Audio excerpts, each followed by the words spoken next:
Hi friends, welcome to my channel. आज के thumbnail से आपको पता चल ही गया होगा कि टॉपिक क्या है। It's about civil services. यहाँ पे मैं आपको गाइड करने नहीं आई हूँ कि प्रिपरेशन कैसे करनी है, कैसे नहीं करनी है।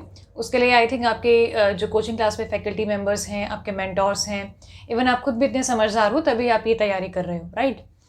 मैं आपको बस एक बात बताने आई हूँ कि अगर आप प्रिपरेशन कर रहे हो सिविल सर्विसेज की या आपका प्लान है करने का, तो फुल टाइम प्रिपरेशन आप 2 साल से ज़्यादा मत करो।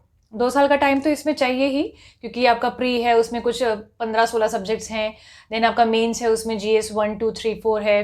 देन आपका ऑप्शनल है, ऐसे राइटिंग है, लैंग्वेजेस है, इंटरव्यू की प्रिपरेशन भी करनी है। तो इतना सिलेबस कवर अप करना, देन करंट अफेयर्स अपने आप में ही बहुत वास्ट टॉपिक है, सब्जेक्ट है, एंड मल्टीपल रिविजन्स करना। तो उसमें you need to give at least 2 years of time. At least क्या, एट मोस्ट 2 years काफ़ी है उसमें। उसके बाद अगर आप प्रिपेयर कर रहे हो, लाइक फर्स्ट अटेम्प्ट में if you are not able to make it, then I would suggest take up a job and prepare alongside. Full time preparation आपको 2 साल से ज़्यादा नहीं करनी है। आपने देखा होगा काफ़ी जो अभी प्रिपेयर कर रहे हैं या पहले कर चुके हैं कि 5-5 6-6 साल तक वो सिर्फ वो प्रिपेयर ही कर रहे हैं सिविल सर्विसेज के लिए, एंड कोई उन्होंने जॉब नहीं ली। अब इसके फॉलोआउट्स क्या हैं? जैसे कि अगर आप सपोज अगर आप क्रैक नहीं कर पाए, तो क्या होता है कि वो जो कैंडिडेट्स हैं, ऑब्वियसली उन्होंने यहाँ तक अपना लेवल बढ़ा चुका है, वो इतना पढ़ लिख के आए हैं, तो एक ऑर्डिनरी गवर्नमेंट जॉब या कॉर्पोरेट जॉब तो वो लेंगे नहीं, क्योंकि उनको लगेगा ही ना कि मैं ऐसे लोगों के अंडर काम कर रहा हूँ जो क्वालिफिकेशन में या इंटेलेक्ट में मुझसे कम है। तो कहीं ना कहीं आपका एक ईगो हर्ट होता है। तो फिर या तो आपको कुछ बड़ा करना पड़ेगा, लाइक कोई बिजनेस करना है, स्टार्टअप करना है, या आपको लॉ करके आपको एडवोकेट बनना है, या जुडिशरी में जाना है।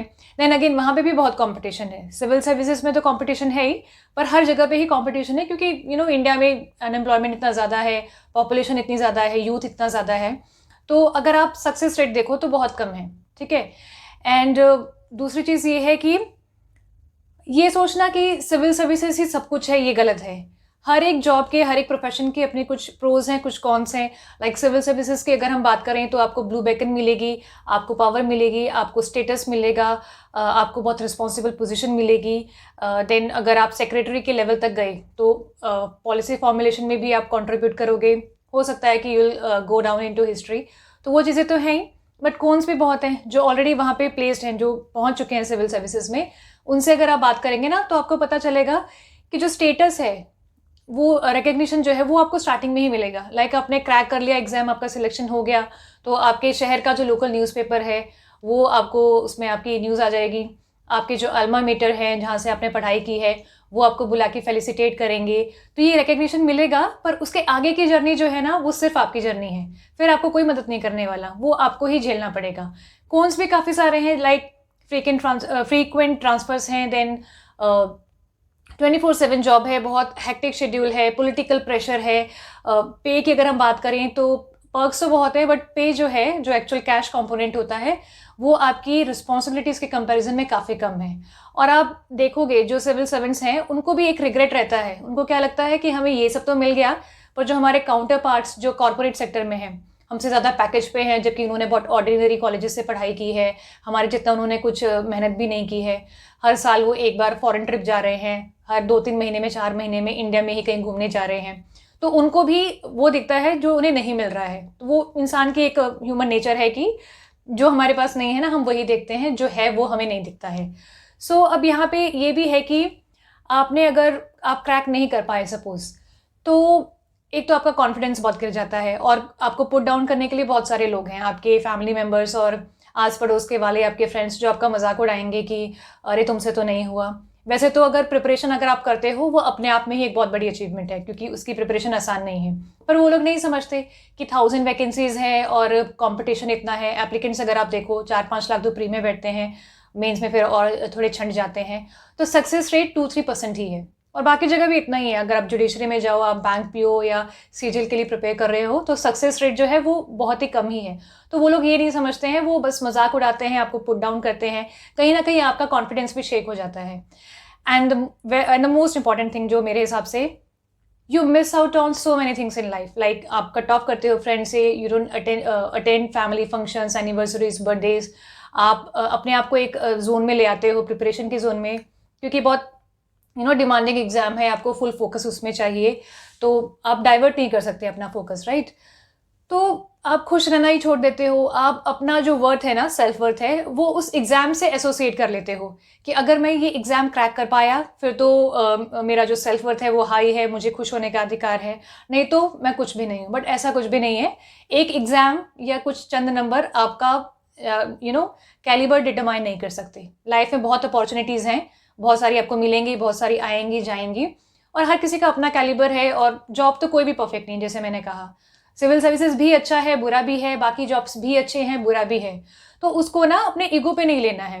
और ये ना एक लूप होता है, जैसे आपने एक अटेम्प्ट दिया, आप प्री क्वालिफाई नहीं कर पाए सपोज, तो आप क्या सोचोगे कि अभी कुछ मार्क्स से मैं रहा हूँ तो एक और अटेम्प्ट और लेता हूँ, और अगर मैं जॉब टेकअप कर लूँगा, एक जॉब ले लूँगा या ले लूँगी, तो मैं शायद इतना टाइम इसको कंट्रीब्यूट नहीं कर पाऊँगी, राइट?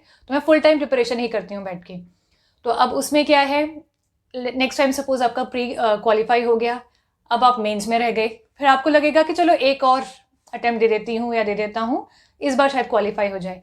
ऐसा करते करते ना आपके 6 साल 8 साल जितने भी हैं, कुछ कैंडिडेट्स हैं जिन्होंने 6 साल 8 साल सिर्फ यही किया है और कुछ भी नहीं किया है। इवन इंटरव्यू में भी ये क्वेश्चन पूछा जाएगा, अगर आप फुल टाइम यही कर रहे हैं ना कि आपने क्यों नहीं कोई जॉब ली, आपको नहीं लगता कि ये बहुत बड़ा रिस्क आप ले रहे हो? सो ये एक लूप होता है, और आपके जो फैकल्टी मेंबर्स हैं, कोचिंग क्लास वाले जो हैं, आपके फ्रेंड्स हैं, वो भी आपको बोलेंगे कि यहाँ तक पहुँचे हो तो अभी गिव अप मत करो, एक और अटेम्प्ट ले लो, एक और अटेम्प्ट कर लो, ले लो। तो ये एक पूरा एक सर्कल हो जाता है, मतलब विशियस सर्कल है जैसे कि। सो ये समझना बहुत ज़रूरी है कि आपके पास एक बैकअप होना चाहिए।